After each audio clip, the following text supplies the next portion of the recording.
choose death. Well, and I don't know. I want to be fair, and say that we knew what we were getting into by picking this like turn-based strategy game, and we did know what we were getting into because of the length of the manual. 70 pages. This was a major game to take on, and we played for about an hour and a half, and we got 3 battles in. Yeah. Barely made a dent in this game, I feel. Yeah, because we didn't. So every year in the game, you actually have to redo your budget.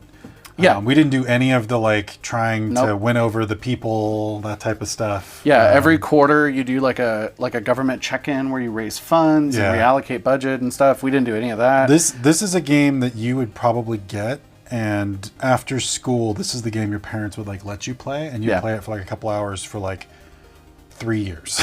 Yeah. And maybe after that be able to beat it. Well, and it came out in 1994, and so it was kind of like the middle era of the Super Nintendo. You had all Donkey Kong Country was out, and all these other games that are a lot faster paced and would keep your attention. But I also played these types of games on the PC.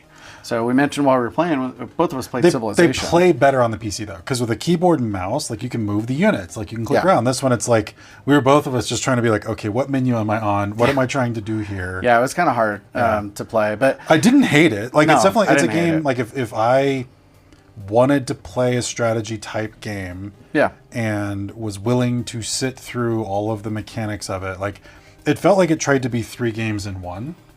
Oh, it was probably more than that, but it has the function of the domestic functions where you're trying to raise money and food and all that kind of stuff, and then there's also the spying and trader function where you're trying to take over new territories, and then there's this battle function which was the most exciting part of the game, but also wasn't fast-paced either. Wasn't fast-paced, and also felt very random. It felt incredibly random, how the allocation was working for how you were doing in a battle. Yeah, I think once you kind of learned it, because this is also the kind of game that because of this big, massive manual, you have all these different references, and you'd probably write your own data tables and things like that. Oh God! That's that kind of game. Yeah. The data nerd kind of person would be attracted to that, and it is super cool, in that vein. I do think I lost Boston because it turned the tide pretty quickly after that second day or so.